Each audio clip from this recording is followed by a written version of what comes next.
And we are live for episode number 41. Wow. You guys saw the title and you clicked on it because you thought, wow, they are going there. Let's just dive on in. And maybe secretly you kind of don't like me or Maddie or both of us. And you're thinking, this is going to rile me up. I want another reason to not like them.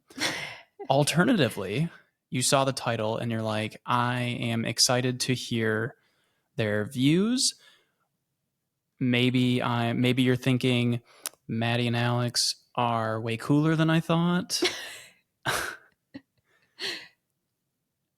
Seriously, I am going to get into some topics that I'm pretty passionate about on this episode. And it's stuff that maybe I haven't been as vocal about as maybe I should be with the platform that I've been given. And if you think this is headed into some kind of like super political thing, you're partially right and you're partially wrong. What I'm going to do is I'm going to outline some of the differences between America and Europe, for example, because there are a lot of wealthy countries in Europe that are similar to America. And I'm going to do my best to explain how and why that has such a significant impact on your health and why you should care and maybe why you should be frustrated about some of the things that have been going on, not just in the last decade, year, but the last decades. And this goes back hundreds of years, some of this stuff. I think that's another thing to kind of maybe put a little bit of water to the fire of the title is like some of this is cultural, and I don't mean that in like a,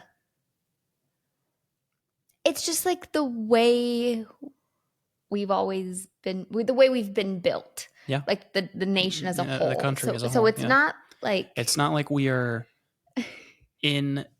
we are not going to talk about, right versus left, and because there is a huge political divide that is, obviously problematic. And I think back to John McCain. He had like I don't know what year it was that he was running for president, but I saw this clip of him, right? And he said somebody was like booing Obama. Mm-hmm. And he said, don't boo him, please. He's a good man. I know him personally. And he wants the best for everybody. He wants the best for Americans. And we have fundamentally different ideas and viewpoints on how we are going to make that happen, but we both want what's best for all Americans. And I do honestly feel that that is not the same anymore. And that's a huge bummer to me. I mean, that's genuinely a huge bummer to me. And if that's not a bummer to you, person who's listening, like take a look in the mirror. Why would you not want what's best for the people around you, like humans in general? And so parts of this, like I said, I am going to get a little bit passionate about, but let's just take a breath. Let's just zoom out for a second. And let's talk about what we've been doing lately. We've started playing Borderlands 4. Yeah. Fun game. Yeah. For the record, I would not consider myself a gamer. No. By any stretch of the imagination. You play whatever games I play. Yes. And that's rare. And that's rare. And that's rare. Yeah. Like when you do play a game, it's like, hey, I'm playing this now. You're not hopping into raid night on World of Warcraft. No. I like, if you're familiar with the term cozy games, cozy gamers. Yeah. Stardew Valley. Stardew Valley. Tiny Bookshop. Yep. That's aptly the named. One. Yeah. That's the current one. Yes. So Borderlands 4 is a new endeavor for me. Well, I mean, I guess the whole game is new, so it's a new endeavor for anyone playing. But Borderlands as a whole is new to me. And shooter looters. So the genre is kind of like a shooter looter where you, you shoot enemies. Which I know, like the politics stuff, this is kind of weird now. But it's like chill, like it's cartoony. It's cartoony. Yeah. And then you loot stuff. Yeah. Yeah, Yep. it's not like super intense. It's pretty chill. But like if you have like a 6-year-old child, I would not. This is not the game. This is not the game. No. That's not the game. Milo's not No, God, logging no. Oh, on. God, no. No, no, no, no, no. Anyway, besides that, Survivor Australia versus World was That was really, really, great. really good. Highly recommend watching that. New Survivor season. I'm not loving the cast so far, but it's early. It's early. Yeah, we haven't really It's gotten early. too far into it, so Anything else we're it'll probably grow watching on or us. doing? Mm, So, ready to get into it? yep. Have you ever heard those people, and maybe it's you, who go on a European vacation and say something like, I ate so much bread and pasta and I lost 5 pounds? And they claim it's like the ingredients in their bread and that some kind of mystery ingredient in American bread makes you fatter. And, they'll frequently say things like, oh, their bread and pasta only has 2 ingredients, 3 ingredients, 4 ingredients, 5 ingredients. Ours has dihydrogen monoxide. For Right. those who did not take chemistry in high school, that's just water, the chemical name for water. And so here's what's actually going on. And the reason I bring that up specifically is because this is what we're going to be talking about. It is partially, at least, like, why does it seem like European cities, European countries have better health outcomes Mm-hmm. with fitness, with nutrition, health outcomes in general than America? Mm-hmm. Why is that? And that's what we're going to talk about today. And it is going to get a little spicy, a little heated, a little bit. But first and foremost, why you may have been able to lose 5 pounds while eating pasta and bread is, okay, first, it's not the carbs, it's the calories. If you guys have been listening to this for long enough, you know that. Like, you've followed me for a long enough time at this point. You know it's the calories, right? The calorie intake versus calorie output, though. Mm-hmm. And when you are on a European vacation, how much of it are you driving around versus walking around? Mm-hmm. I mean, I hear from people who go over there and their steps are like 15, 20,000 plus. Yeah. I've had a lot of clients in Europe who their daily steps, they're like, oh yeah, I bike to work today. Oh, I walk to work every day. Right. Oh, I walk over to the gym. Oh, I walk over to the market. Mm-hmm. Their steps are 15, 20,000 without needing, like, without doing anything extra. That's normal for them. And that brings up our first point: walkable cities. Yeah. This is a major difference between Europe, a lot of European cities, and American cities. And let me just start us off with some science, okay? There was a study that was just published 2 months ago at the time of this recording, August of 2025, and titled Daily Steps and Health Outcomes in Adults, a Systematic Review and Dose Response Meta-Analysis by Ding Ding. I didn't know that was the author's name, actually. I didn't reference that last time. It's a dope name. Ding Ding. It's a dope name. I'm going to leave that there. Okay, anyway. So it was 7,000. They compared 7,000 steps per day to 2,000 steps per day. The 7,000 steps was associated with a 47% lower risk of all-cause mortality, 47% lower risk of cardiovascular disease mortality, 37% lower risk of cancer mortality, 38% lower risk of dementia, 22% lower risk of depressive symptoms, and a 28% lower risk of falls. If you need to just tap back 15 seconds to re-listen to that, that's very significant. Mm-hmm. And if we covered nothing else, just the structure of how our country was built, mm-hmm.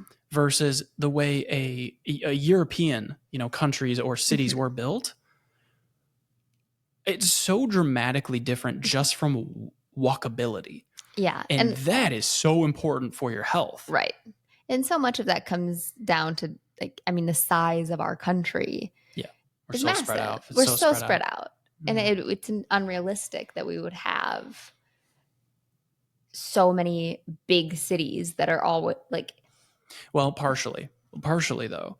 And part of this comes down to poor zoning laws. Yes. Did you look into this as well? Yeah, I looked a little bit into urban planning. All right, let me cover that. Let me cover that in just a minute. Let me just cover that in a minute. So what happens when you increase your steps? So there's a lot of stuff that comes with this, but obviously there's an energy expenditure increasing with higher steps. Like I think that's the most obvious, and that's what happens when you are moving so much in Europe when you're walking around the cities is you are just getting more steps, increasing your energy expenditure.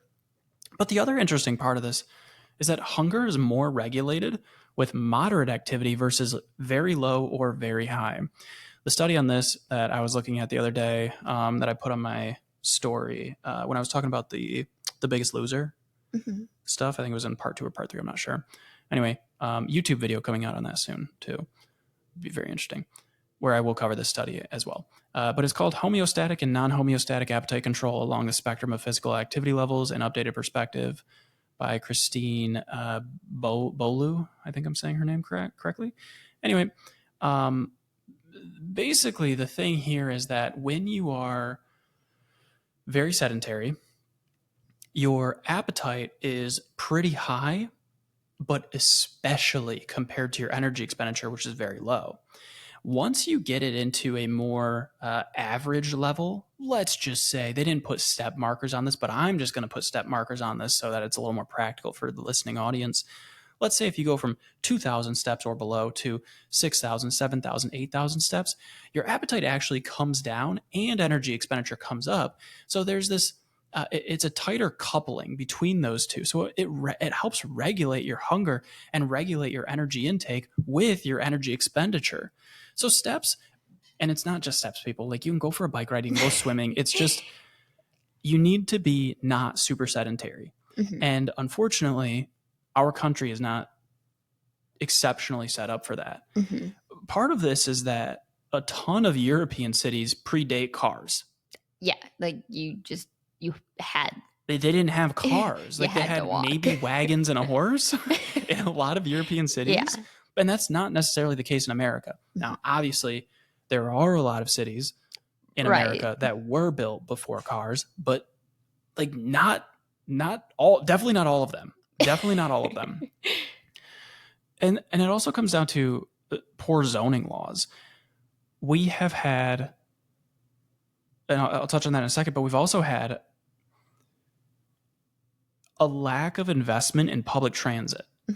So when we don't have public transit, and then we have these poor zoning laws, which make it so that you can't put a grocery store on a neighborhood corner, for example, and then also these zoning laws require a certain amount of parking for every store, which only expands the space needed for each store.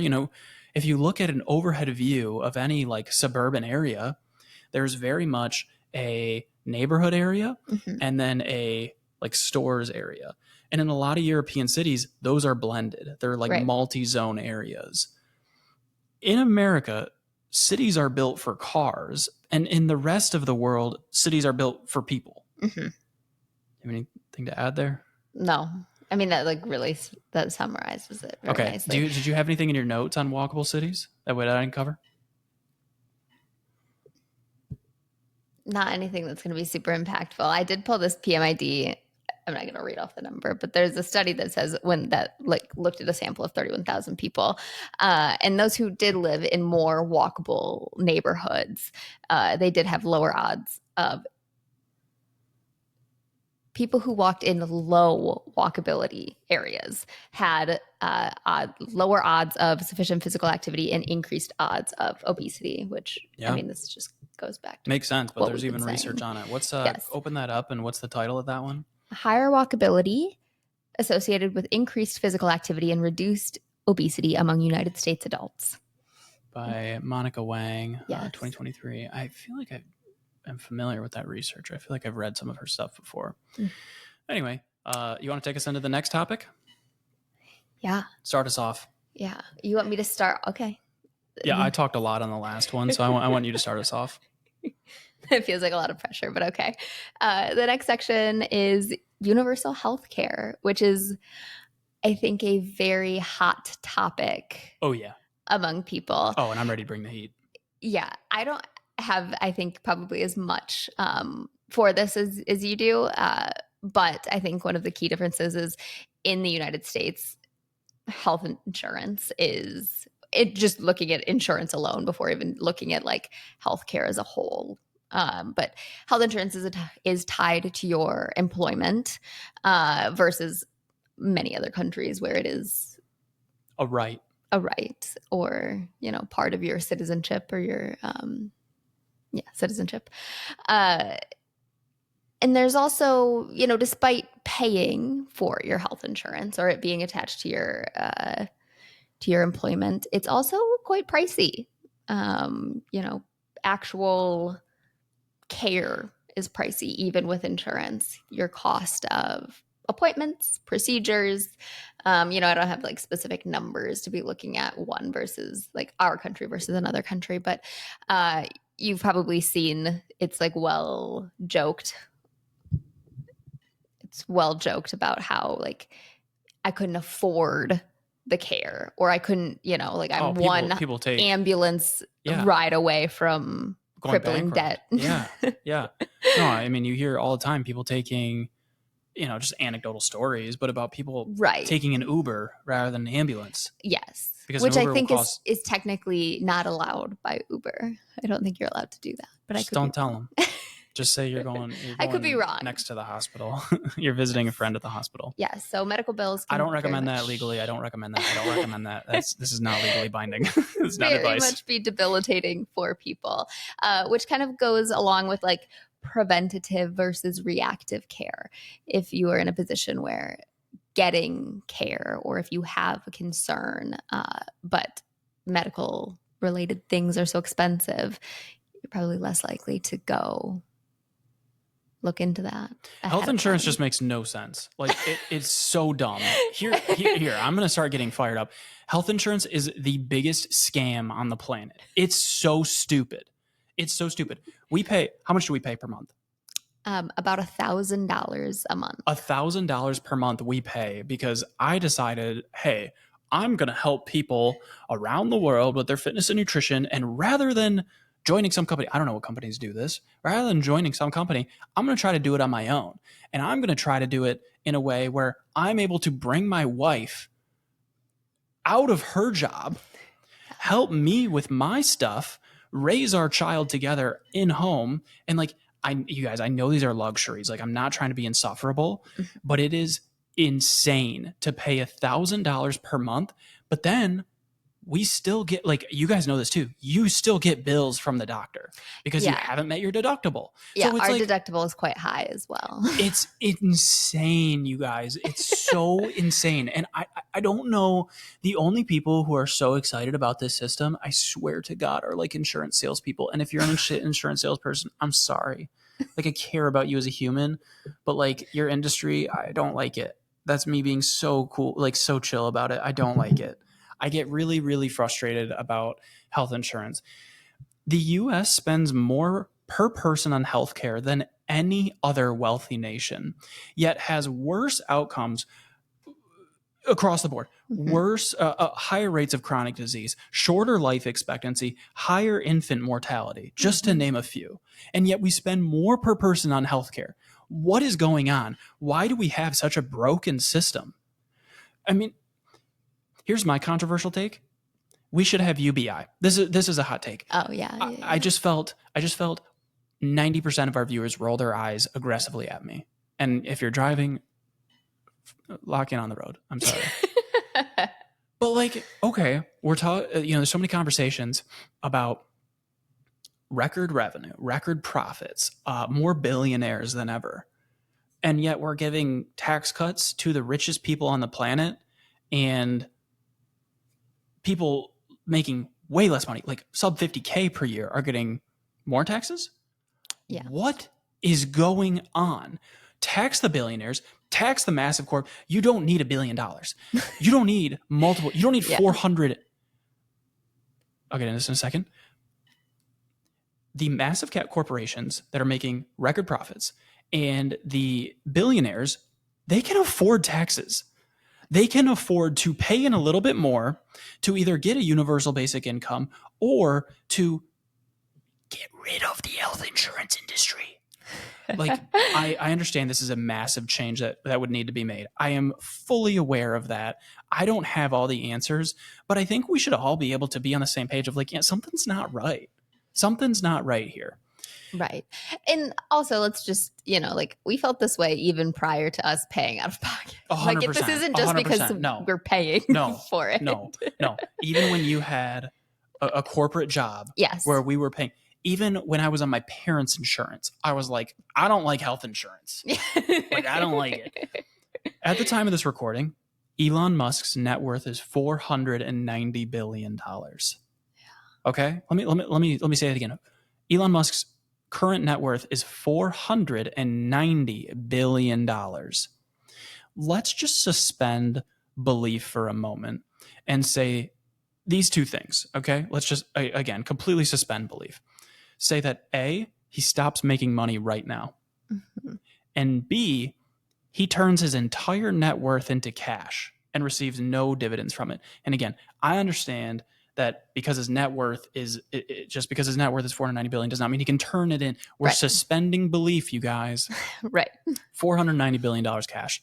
He could spend $100,000 per day and he wouldn't run out of money for 13.4 thousand years. It's insane. Mm-hmm. Yeah. So when you think about, oh, these politicians are giving those types of people tax cuts for what? Right. For what? I mean, I just don't understand it. Like, how can we be cutting benefits? And I'll talk about this later, but how can we be cutting benefits to SNAP? Mm-hmm. And yet, like, it's just so wrong. I mean, it's so fundamentally morally wrong. And I can't, with my personal perspective as of right now, I can't understand it. Mm-hmm. And it makes me feel terribly sad that there are some people who are in the lowest income brackets who are celebrating that. Mm-hmm. I mean, it's insane. It's like the dudes who watch, it's not even like this, but somewhat it's like the dudes who watch streamers, but those dudes are super broke and these streamers are worth multi millions of dollars and they're donating them $50. Sure. Yeah. But at least those streamers are providing entertainment. Yeah. So it's like, that's a false equivalency. So it's not totally fair, but that's almost like what I see when we have ultra impoverished people celebrating tax cuts for the not even the 1%, like the 1%. Like, it's just it's mind-boggling. Anyway, let's move on to food deserts. Do you want me to handle this one?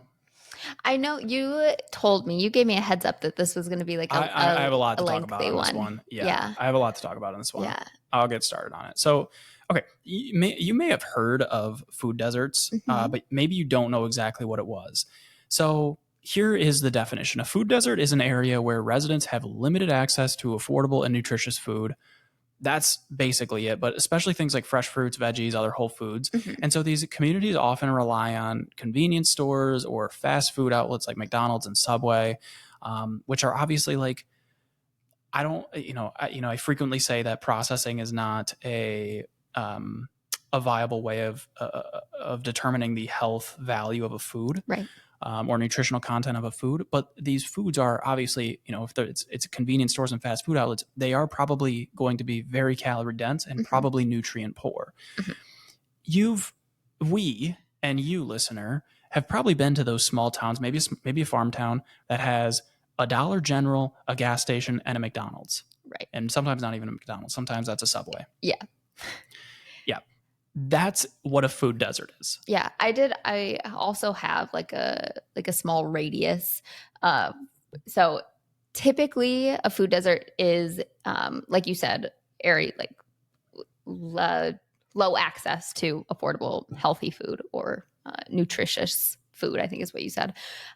Typically that's less than 1 mile from a supermarket in an urban setting and 10 miles in a rural setting. Yeah. Yep. So, Yeah. So that's actually, I actually have that part. The USDA generally defines food deserts by three factors. okay, you have We're on it. the same page. Yeah. So it's either low access or low income. And so the low access is what you just described. And then Mhm. the other part is that the USDA defines is low income, which is where it's a community where a lot of the households are below the poverty line. So it could be Okay. either one. Okay. And you might be thinking like, oh yeah, I've been to those towns. I know what that's like, but like how many people does this really affect in America? Like a food desert, I'm thinking the Sahara Desert, maybe Sure. some, really impoverished places in different countries or even continents. There are how many people are in America right now? Can you fact check me on that? Something like 365 million, 370 million, maybe 350, 340. So Yeah, that is from the rough 20. Oh, okay, 2024. Okay. rough estimate 340 million people. An estimated 18 million people in the United States live in low income areas with limited access to supermarkets.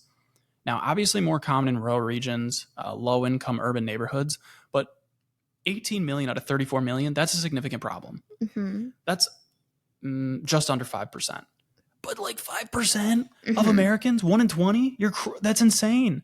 This is super super common. And so why are food deserts so important and why should we have our eyes on trying to fix them? First off, because humanity, Right. right? But okay, first, health outcomes. Residents of food deserts are at higher risk of obesity, type 2 diabetes, heart disease, other chronic conditions. And this makes sense, right? If all they have access to is, calorie dense and nutrient poor foods, yeah, all those things make sense. Next, healthy food frequently costs more, and it's probably harder to find in these food deserts, while cheap and ultra processed foods are abundant. And again, ultra processed, I don't love using degree of processing as Hmm. a determinant of if a food is good or bad for us, but not good or bad for us. Oh God, here we go. Here we go. I know. I always try to watch my Positive words. or negative when consumed in excess. Like, geez, Louise, I don't even know. You guys know what I mean. And then also, it's like the children growing up in food deserts, they're going to be at risk too of all of those things, and this affects them, their development, their long-term health, their learning, the habits that they pick up. Like, are they going to have cooking skills, for example, if their parents don't cook because their parents don't have foods on hand to cook? So yeah, what causes food deserts? um, First, large grocery chains like Walmart. Like, why would a Walmart go into a town of 100 people? Right. They are going to lose money on that. They're going to bleed money on that. And they are a corporation that is profit driven. Hmm. So, okay. And then the other part is transportation barriers, which goes back to America not investing in public transit Hmm. and being ultra reliant on cars. A distant grocery store, that can be super difficult. Like, this person's going to walk 10 miles potentially. Hmm. Like, they're going to walk 10 miles if they don't have a car. And a car, you have a car, that's a massive expense. Right. So then it's like this vicious cycle of like, it's just insane. So there are some solutions being tried though. And so this is the good news. So mobile markets. So there are buses and trucks that are being converted into traveling grocery stores. I So was unaware cool. of this. That is so cool. I think that's the coolest thing. The next three you probably are familiar with. So like urban agriculture. So community gardens, rooftop gardens, even the hydroponics stuff. Do Hmm. you remember like back in like 2005? You might have been too young, but like when hydroponics were like all the rage. I think I might have been a little too I don't know if it young. was 2005, but I remember Sure. seeing like infomercials about hydroponics, and it was like crazy, like all these little indoor vertical farm Yeah. things. But anyway, there's some cool stuff going on with that, with like mass farms that like use hydroponics. Anyway, then there's policy that they're trying to get some incentives for grocery chains to open stores in underserved areas. So okay, now yeah, the government is going to subsidize some of this, and so the company, they might not make a killing like they Hmm. do in more popular areas, but if they can at least maintain neutrality, not bleed money on it, it's more likely that they open up there. And then things like food banks, co-ops, stuff like that. One company in particular, and I glanced over at your notes, that's doing a great job in helping with this. Go ahead and try to rack your brain, listener.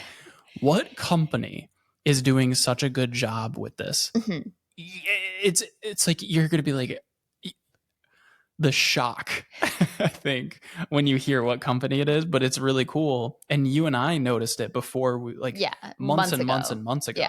Yeah. We were looking into this a little bit because I, pointed out when we were driving through a town that doesn't have a grocery store. Yeah. Or it has, don't say where, but I don't even remember exactly where, but yeah. Yeah, we were driving up north. Yeah. Okay. Yeah. And I remember pointing out, I was like, oh, is that new? And then we looked into it. Okay. Enough suspense. Dollar General. So Dollar General has started offering produce, and they are up to 7,000 locations offering. That's huge. Massive. Yeah. And I have the numbers. Dollar General is way bigger than a lot of people probably think. One of the biggest it's not by even close. location, it's right? not even close. For reference, there are 13,500 McDonald's, okay, and 4,600 Walmarts in America. So let's just say 13K and 4K. There are over 20,000 Dollar Generals in America, with I think about 1,900 of those being in Texas, maybe 1,300. I'm blanking on the number, but it was in the 1,000s. That is unbelievable. And for 7,000 of them to have fresh produce, I mean, that's incredible. And so they're renaming these. I'm pretty sure they're all of them that are getting this are being renamed to DG Market. Market. I thought it was DG Fresh, but DG Market might be right. I think it's DG Market, but I don't know if they have to be. It is DG Market. Yeah.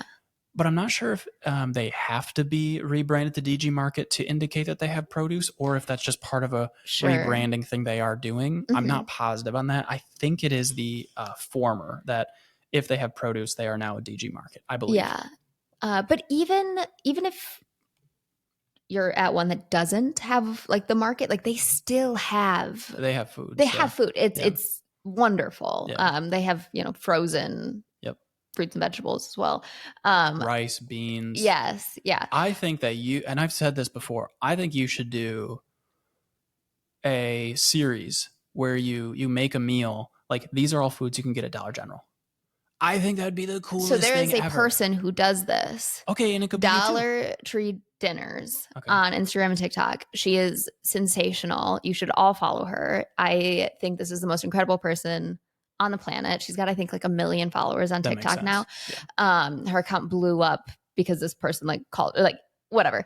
But she not only does content specific about food that you can make, like entire meals you can make from Dollar General, but she also does a lot of things about Dollar Tree or Dollar General. Dollar General. Okay, because you said her thing is Dollar Tree, but she talks about both. Yeah, it's the same.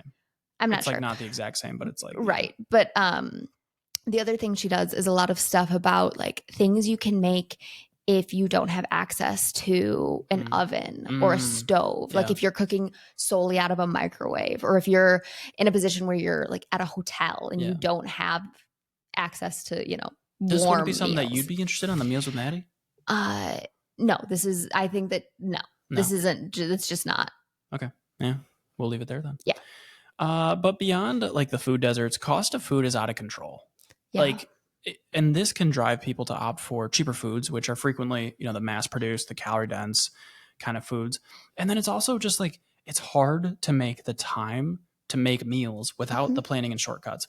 And I'll say, I'm sorry guys, I'm going to plug it really quick. Your guide, I think, is really great for this. Thank you. It has all the, I'm not going to really shameless plug here, but like, I do think that you did a good job, like a really good job with that. And, my whole thing is like lowering the barrier. And I think you did a great job of that with the nutrition and the meal planning side of things, the prepping, all of that. I think the shortcuts in that guide are great. But yeah. Also, and all right, here's a political part.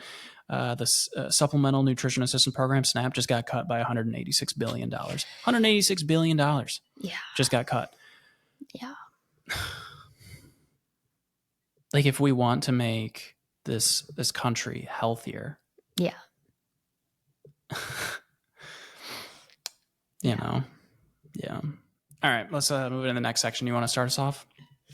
Sedentary jobs, right? That's what you have next. Yeah, time off, Yes. work culture, hustle culture, this kind of Yeah. thing. So Yep. just all about like employment within Yep. America. So one really big, I think, notable change is that we've really moved away from primarily labor intensive jobs. A lot of us work office jobs. A lot of us are sitting for our 9 to 5. Obviously not everyone. There are teachers who are up and about. There are waiters. There are like, Construction workers. Yeah. obviously there Yeah. are still Oh yeah. labor intensive. However, back 100, 200 years ago, there were definitely not as many people just sitting at a desk with a computer not moving Yeah. for 9 hours a day. Definitely not 200 years ago. Certainly not. Definitely not even 100 years ago. Certainly not. You could have been like 100 years ago, you could have been like sitting at a desk like as a seamstress or something. Yeah.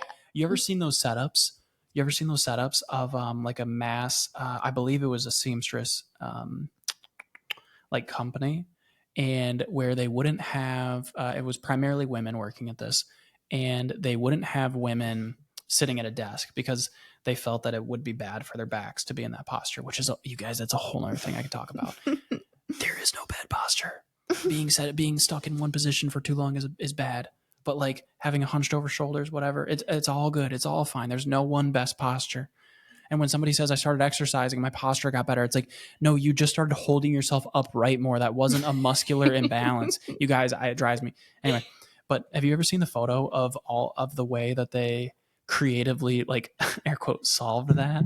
They had a bunch of women almost like on elevated like cots and No, I've never laying seen down this. face down with like windows for their face so they could look down, and then their like work table was underneath them. So you had like Oh. 100 floating women basically, you know. Okay. Not gonna Dude's lie. dream job. Yeah. Don't get me wrong. I get my 8,000 steps a day. I pace around. I go on my walks. I work out a couple times.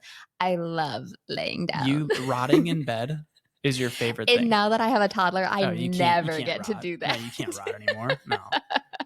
Anyway, yeah, but like you were saying, like, yeah, we spend most of our life in America, we spend most of our lives Yes. sitting and not moving, whether that's at the desk or in the car, which again goes back to the Yes. walkable cities thing. That's you another guys, thing I have written down somewhere the is that like the commutes are insane, and they're just they're expected. Yes. It's just the expectation. Yeah. If you live in the suburbs, I mean, how many people say like, oh, I drive 30, 40 minutes to work a day. And then if you're in a, I have a friend. I'm the godfather of one of his children. So that friend, right? Yeah. This doesn't happen too frequently, you guys. So we can name that, and like it's like one person. But if you are looking if you're looking for a godfather of one of your children, I would be so honored. Thank you. But I mean, he drives an hour and a half. Yeah. And then I was going to say maybe an hour. I mean, still it's crazy. Yeah. The 2 hours round trip. I mean, though. if you're in a major city, you might be traffic is going to be brutal. Yeah. Like it's I mean, yeah. Anyway. So, do you have anything else on this? Because I have a few other things on the like sedentary jobs, time off. Yeah, whole section. Yeah, I have a couple things. Okay, go for it. Correct me if I'm wrong. Okay. This is just like what I saw. But the U.S. does not have mandatory paid. Yeah. Zero federally mandated. Yes. Certain states and now even cities. Okay, I didn't know about that. But companies will dictate the but no policy. Federal regulation. Yes. Certain states now have it. And then even some cities, like I believe Los Angeles is either doing it or working toward a mandate. But yeah, I mean, in America, zero federally mandated paid vacation days. That's pretty insane. I mean, some European countries will have like 6 weeks plus. Yeah. So in Europe, 4 weeks of paid vacation leave is mandated. Yeah. And a lot of individual countries actually go higher than that. Germany, I believe is 26 days, which would be just over 6 weeks. And obviously No. Just under 5, just over 5 weeks. Yeah. Oh my gosh. 5 times 5. Like, well, yeah. Anyway, so obviously some countries or some companies have I think it's like 70% of companies have like a set number of days. And in the US, I think it's on average 10. Yeah, the average American gets 10 days off. Yeah. I need to talk to my boss. I need to talk to my boss. If you were like, No. hey, can I not work for the next 10 days? I'd be like, that's literally 100% fine. Yeah. I'm kidding also. Like, man, if I, yeah, it's not feasible. Yeah, no, unfortunately. I'm completely kidding. So that is obviously a really big cultural difference. And you might be thinking like, oh, well, why does time off even matter? Like, who cares? Paid time off is healthcare. Yes. It is healthcare. Yes. Like, I just think that if you spend a couple minutes thinking about like the benefit you have mentally, physically, emotionally when you go on vacation and don't have to clock in, like that is it's huge. It's wonderful. The idea to squeeze as much productivity as possible is fundamentally flawed. Yes. And it's huge lately in America. Hustle culture is gotten a little out of hand. Like, well, and I wonder if okay, I'm not gonna say it's like tinfoil hat, but like I do wonder if this is partially goes back to the 40s, World War II, when it was like, if you can't go to war, then work for your country, then help out with the work. Has that bled into today's? And I know today's is different, right? Because now it is more like capitalistic from the perspective of like keeping up with the Joneses type vibe, especially with the growth of social media. I was going to say social media. You want to have appearance, you want to have status. Yes. Money creates status as much as we can agree or disagree with that. That is that, and also inflation, the rising cost of things. Like people just need more money, so they're working more. I also think that there's a huge like be your own boss movement. And I'm not saying that that's a bad thing. I think like if you want to go into business, I'm ready to get offended. If you want to go into business, I think that's wonderful. But I do think that also is like greater than probably ever. I guess I'm making that up. Like it's not like I know that. It could just be based on what we feel, right? Yeah. And then but I do want to say on that, like, this is a weird side tangent, but I think if you have a dream, you should go for it. Absolutely. I was really lucky to be able to, like, with the timing of everything, that we were able to do this, that you were supporting me, when we started all this, that like I had no income because I was like, okay, I'm going to give up everything I had, give up the job that I had, and just try this. Yeah. How the roles have reversed. I made it work. And then I have one just like anecdote on this, but I just think it's crazy and I had to mention it. So I obviously at one point had a corporate job. I've talked about it a couple times. I guess maybe that's not super obvious, but at one point I had a corporate job, and the number of people who I had like passingly mentioned this to, but like the number of people who were shocked that I didn't have Slack downloaded on my phone or my company email downloaded on my phone, so I was quote unquote easily accessible. Like people were shocked, and I was like, if I am away from my computer, I'm borderline unemployed. Like, I think that I've talked to other coaches about that who have asked me like how to unplug, because when I am on social media, when clients can message me at any time, like one-on-one client, even group clients, they can not message me directly, but I guess on social media you could, but post something in the forum. Sometimes I'm out there at 9 p.m. saying, hey, I got to do a forum video really quick. Right. These people don't have the expectation that I'm going to do it in 5 minutes, but it's just like, that's the level of, like, I'm not trying to toot my own horn. That's not what I'm trying to do here. But there are coaches that have, like, a lot of coaches have asked me, like, how do you disconnect? And I think that's a talent. That's a skill that you need to figure out. You need to set up these really harsh barriers. You can set up these, apps on your phone. Like, we use that one app. I don't remember what it's called. Screen Zen. Yeah. Much better than Opal. I didn't like Opal that much. Screen Zen, I think, is Screen Zen is great. Screen Zen is great for trying to reduce screen time or like set up barriers on certain apps on your phone. I think it's really, really beneficial.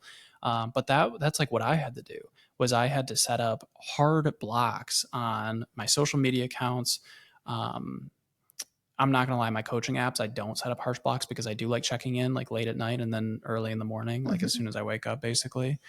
But yeah, I mean, I have definitely faced burnout because of my lack of barriers. And I think a lot of other coaches can relate to that. And it's not like this is isolated to it would be so ridiculous for me to say that this is isolated to the online fitness and nutrition coaching industry. It's like this spreads everybody. And it's not just people who can work from home.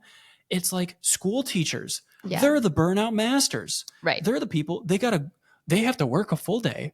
Then they have to go home, grade papers, and plan out like the coursework ahead of time. Yeah. It's insane. Oh, that's another topic that I could get so frustrated about. Pay our teachers. Pay our mother teachers. Like, yeah. It's insane. They are the future. They are teaching our future for the Elon Musk can afford it. He has $491 billion. Again, we're suspending disbelief and pretending that net worth is cash. Okay. Let's move on to the next section, unless you got anything you want to touch on there. No, I yapped enough. All right, final section. So the food environment and our culture. So let me start by saying Joey Chestnut. You guys know this. National hero. No, I'm not kidding. I have that written down. National hero. Joey Chestnut is a national hero. That's so funny. You didn't read my notes, did you? No? That's so funny. We just view him very highly in this house. He's a god. And, like no mortal can eat 83 hot dogs and buns in 10 minutes. Imagine seeing a stack of 83 hot dogs right here. No, I know we watch it every year on the 4th, but every year it does make me feel worse and worse. Yeah, it doesn't. Yeah.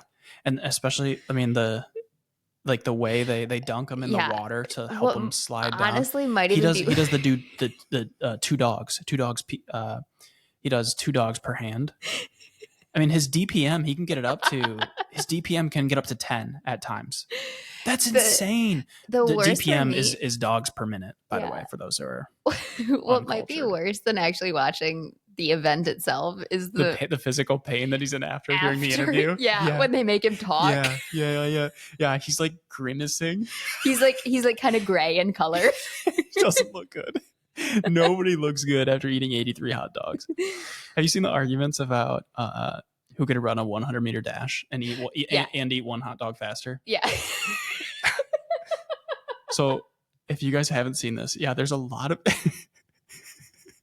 Maddie's like cracking up right now. This discourse is really funny. This discourse is hilarious, but it's also it should be completely one-sided. And for some reason, there are people who think that it'd be closer than it is. So the argument is, who could run a 100-meter dash and eat 1 hot dog faster? Usain Bolt or Joey Chestnut?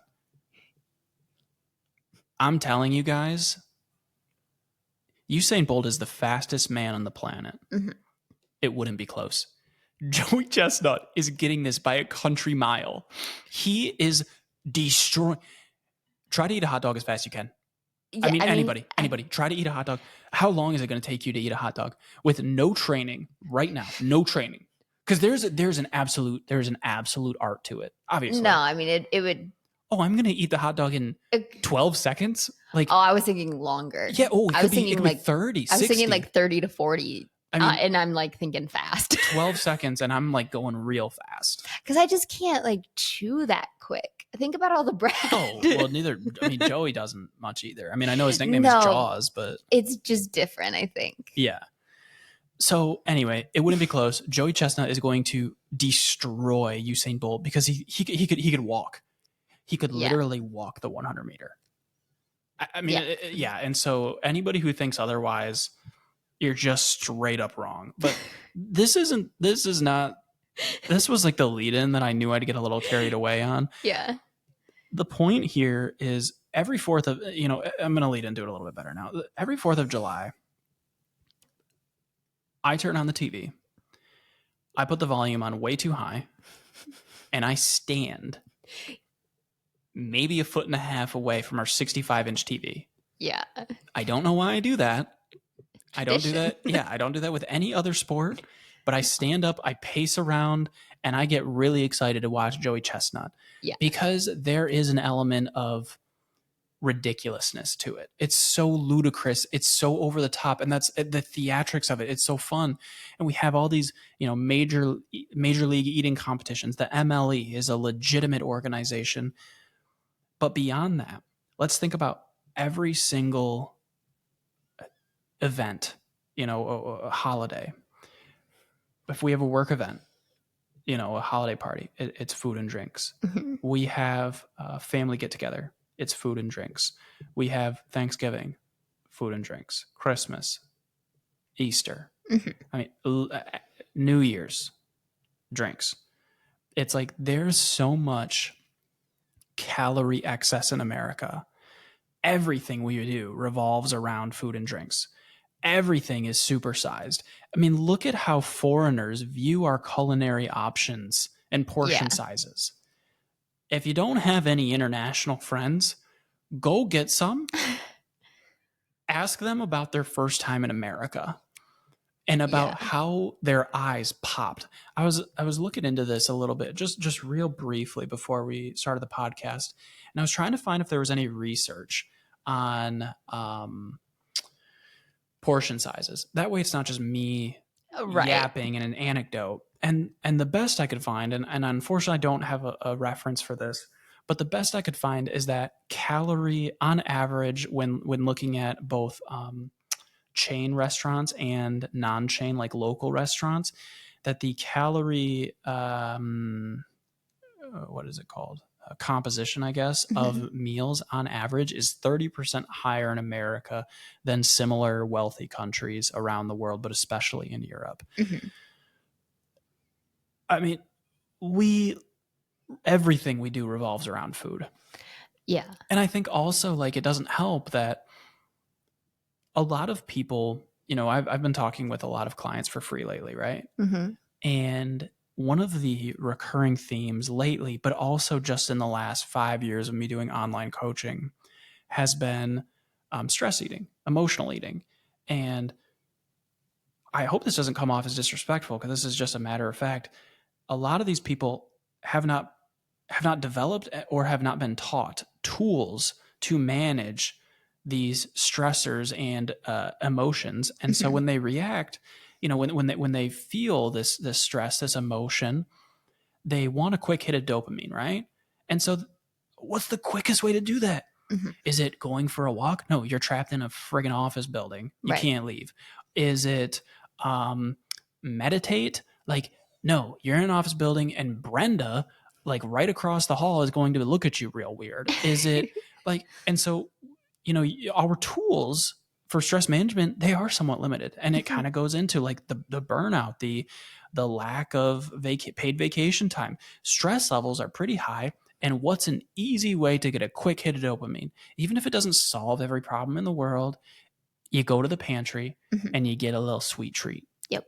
You get a little chocolate, you get a Mhm. little cracker, you get a little something, and you just munch on it. And it's like, yes, it's not solving every problem, but at least it's something, right? Mhm. And I just feel like all of this, all of this is this insane, viciously negative feedback loop in America.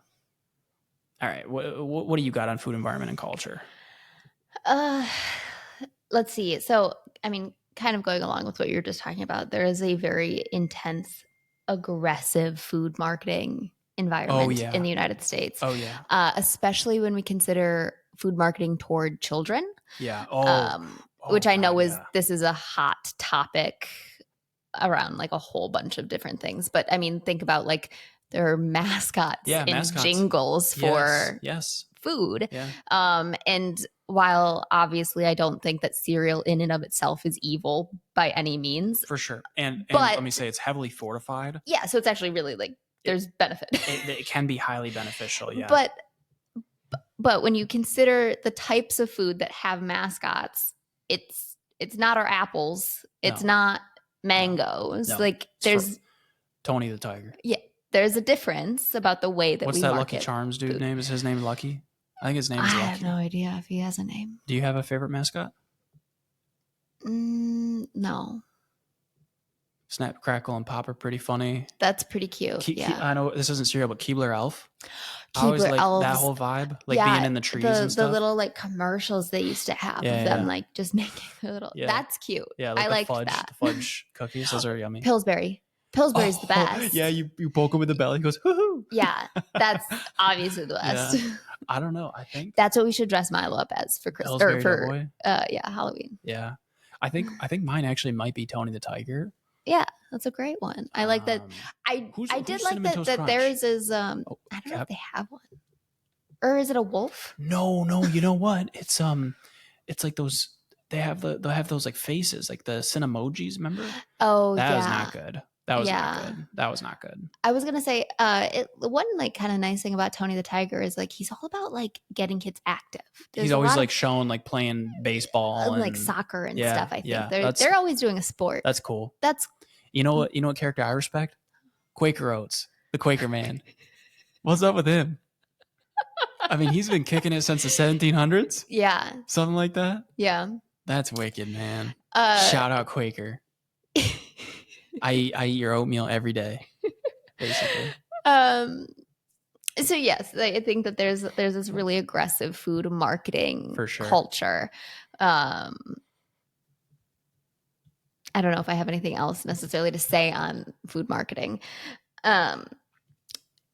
One other thing, the next two things I have to say are more so opinion, perspective. They're not necessarily like some sort of long evidence-based. This whole thing has been thing. opinion. So, the culture of on the go. What do you mean by that? I think in America we live very fast. We are constantly looking like what's a meal I can eat in my car, or I have to be able to take it to baseball practice. And I get it. We are very on the go. We have a long day at work, and then we have to go take the kids to sport practices, and like we are very on the go. So I think that there's a culture of like, what can I eat fast? What is easily available? And again, I'm not saying that these are in and of itself bad. But I do think that kind of bleeds into the next thing of the generational shift away from home cooking.